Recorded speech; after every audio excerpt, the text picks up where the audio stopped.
semua, kembali lagi di kisah Nabi dan Rasul. Kali ini Bunda mau menceritakan tentang kisah Nabi Daud alaihissalam. Pertama, Bunda jelaskan dulu ya tentang nasabnya Nabi Daud ini. Jadi Nabi Daud ini masih keturunan dari Nabi Ibrahim, teman-teman. Tapi jaraknya jauh sekali ya. Jadi setelah Nabi Ibrahim memiliki anak bernama Ishak, dan Ishak ini memiliki anak bernama Yakub. Nah, kemudian dari Yakub ini lahirlah anak bernama Yusuf. Dan semuanya adalah seorang nabi ya teman-teman. Nah, setelah dari Yusuf ini teman-teman, itu lewat beberapa generasi baru diangkatlah Nabi Musa dan Nabi Harun oleh Allah Subhanahu wa taala. Jadi jarak dari Nabi Musa ke Nabi Yusuf ini lumayan jauh. Nah, setelah dari Nabi Musa dan Nabi Harun teman-teman, itu lewat beberapa generasi setelahnya ada Nabi Samuel. Nah, setelah Nabi Samuel ini barulah Nabi Daud alaihissalam. Sudah jelas ya sampai sini nasabnya?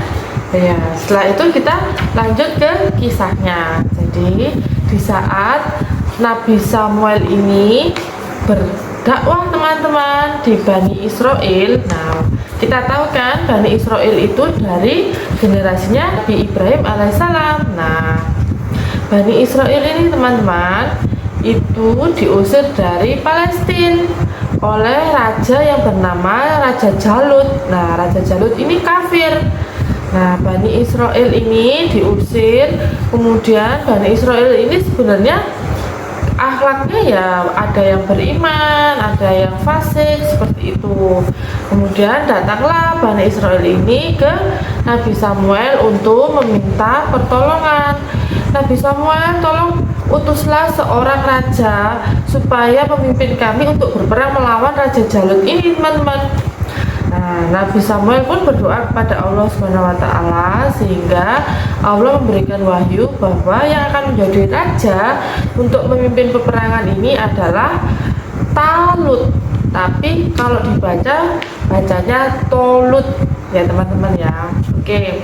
Nah, Tolut ini asalnya adalah seorang yang miskin dan dia seorang pengembala hewan-hewan ternak.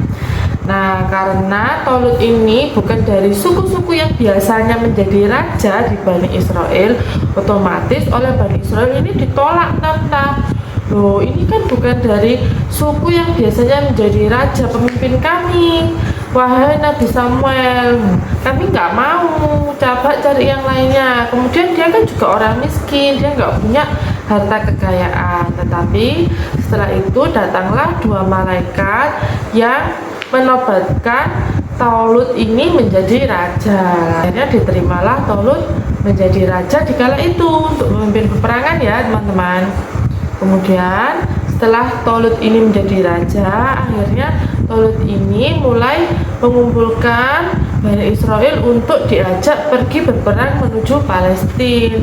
Dan Tolut ini adalah orang yang cerdas dan berilmu ya teman-teman, memiliki fisik yang kuat juga. Jadi nggak serta-merta Allah menurunkan perintah untuk Tolut dijadikan raja ini tanpa diberikan keilmuan oleh Allah Subhanahu wa taala, teman-teman. Nah, pas diajak berangkat dari ribuan Bani Israel ini, sebenarnya mereka malas karena sebenarnya mereka itu hanya ingin berdalih saja mencari raja untuk memimpin peperangan, padahal maksud dari Bani Israel ini adalah mencari orang yang bisa membunuh raja, bukan untuk berperang, tapi memang hanya untuk dijadikan kaki tangan untuk berperang melawan Raja Jalut saja teman-teman. Nah, akhirnya mereka pun terpaksa berbondong-bondong mengikuti perintah dari Raja Tolut ini karena terpaksa kan sudah menjadi raja mereka. Akhirnya Tolut ini mendapatkan ilham dari Allah Subhanahu wa taala bahwa nanti perjalanannya itu akan sangat panjang dan melelahkan dan membuat semua pasukannya ini kehausan. Nah, saat melewati sungai, di depan sana itu ada sungai nantinya. Tapi mereka diuji oleh Allah untuk tidak boleh minum dari air sungai itu. Barang siapa yang meminum air dari sungai itu, dia tidak boleh melanjutkan perjalanan untuk pergi berperang. Nah, bayangkan ya, sudah haus, perjalanan jauh, ternyata pas ada sungai nanti nggak boleh minum.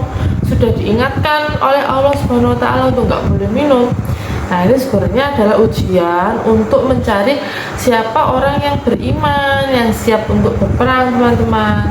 Kemudian betul, sampailah di sebuah sungai. Ternyata ribuan orang Bani Israel ini itu melanggar perintahnya Allah. Mereka meminum sebanyak-banyaknya karena kehausan. Pas itu hanya sisa sekitar 300-an orang yang memang bertahan untuk tidak minum di sungai itu. Akhirnya yang berhasil berangkat untuk berperang hanya 300-an orang, dan ini adalah orang-orang yang beriman, teman-teman. Nah, siapa saja? Salah satunya yang disebutkan Allah, orang-orang yang beriman yang lolos dari ujian minum air ini, termasuk salah satunya adalah Nabi Daud alaihissalam. Jadi Nabi Daud ini termasuk orang-orang yang beriman yang lolos ujian ini ya, teman-teman. Kemudian sampailah di medan perang dan mereka berperang. Kemudian setelah berperang berapa lama, kemudian keluarlah Raja Jalut ini untuk menantang warga atau Bani Israel ini. Wah, kalian tidak akan bisa mengalahkan kami, pasukan kami banyak. Ayo kita duel sajalah. Kalau pasukan per pasukan pasti kalian kalah. Dengan sombongnya Raja Jalut tuh bilang seperti itu. Nah, melihat Raja Jalut yang begitu sombong, sebenarnya pasukan Bani Israel ini sudah ciut nyalinya. Tapi Nabi Daud ini menjadi satu-satunya orang yang berani untuk mengacungkan diri bahwa aku saja yang akan melawan Raja Jalut. Nah, akhirnya dipersilahkan oleh Raja Tolut untuk melawan duel dengan Raja Jalut ini, teman-teman.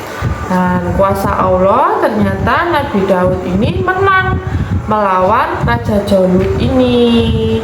Akhirnya Raja Jalut pun kalah, dibunuh oleh Nabi Daud. Nah, setelah itu bersorak-soraklah Bani Israel, bersenang-senang karena akhirnya mereka menang. Nah, karena kemenangan ini akhirnya Nabi Daud pun dielu-elukan menjadi seorang pahlawan. Akhirnya Raja Tolut pun menyerahkan tahtanya kepada Nabi Daud, karena Nabi Daud ini sudah menjadi pahlawan bagi Bani Israel. Ini sepotong kisah tentang peperangan dari Nabi Daud ya, teman-teman. Dikala itu Nabi Daud usianya masih muda loh, BTW. Lanjut ya, sekarang ada kejadian lagi tentang Nabi Daud, teman-teman. Di kejadian yang lain, ketika Nabi Daud sudah menjadi raja, kemudian Allah menguji ketakwaan dan keimanan dari Nabi Daud ini. Jadi meskipun Nabi, tetap diuji ya, teman-teman, ketakwaan dan keimanannya. Datanglah dua malaikat yang menjelma menjadi dua orang laki-laki.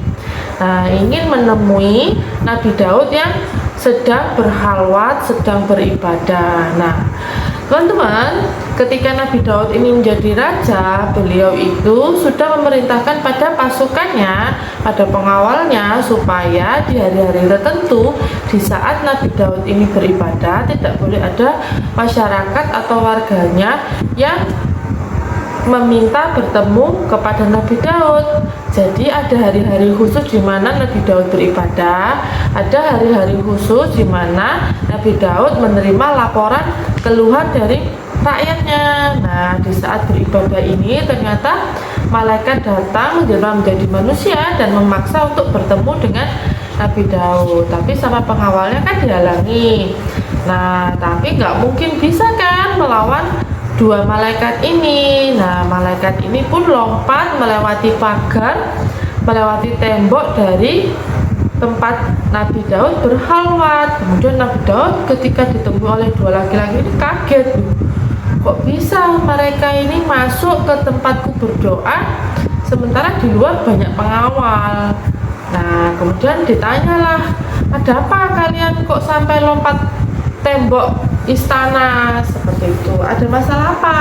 Akhirnya dua orang laki-laki ini berkeluh kesah seperti ini. Katakanlah ada si A dan si B ya teman-teman. Nah, laki-laki A ini bercerita bahwa aku memiliki seekor kambing, sementara saudaraku ini memiliki 99 ekor kambing. Nah, kemudian saudaraku ini malah meminta kambingku yang hanya seekor, tujuannya hanya untuk menggenapkan 99 ekor kambing miliknya supaya genap menjadi 100. Bagaimana Nabi Daud berikan keputusan? Nah, mendengar pernyataan dari laki-laki A ini, kemudian Nabi Daud pun memberi keputusan bahwa laki-laki B ini, si saudaranya itu yang salah dan harus mendapat hukuman. Ternyata Allah menegur Nabi Daud dan menjelmalah dua orang laki-laki tadi menjadi malaikat. Betapa kagetnya Nabi Daud, dan Nabi Daud pun memohon ampun kepada Allah Subhanahu wa taala, bersujud mohon ampun taubatan nasuha. Nah, salahnya di mana? Ayo. Jadi kekeliruan Nabi Daud adalah langsung mengambil keputusan hanya dengan mendengar dari cerita salah satu orang saja, tanpa mendengar jawaban dari laki-laki si B ini teman-teman. Jadi meskipun si B ini jelas bersalah, tapi kita tetap harus mendengar jawaban dari laki-laki si B. Itu baru peradilan yang seadil-adilnya teman-teman. Kadang kita sebagai manusia melakukan tindak kejahatan mungkin karena faktor kepepet atau faktor keadaan ekonomi dan segala macamnya, sehingga kita bisa mengambil keputusan atau hukuman dengan ukuran yang tepat. Seperti itu ceritanya dari kisah Nabi Daud alaihissalam teman-teman. Cukup singkat ya ceritanya. Kalau gitu video kali ini sampai di sini. Seperti biasa Bunda kembali lagi di episode selanjutnya. Terima kasih sudah menonton. Sampai jumpa.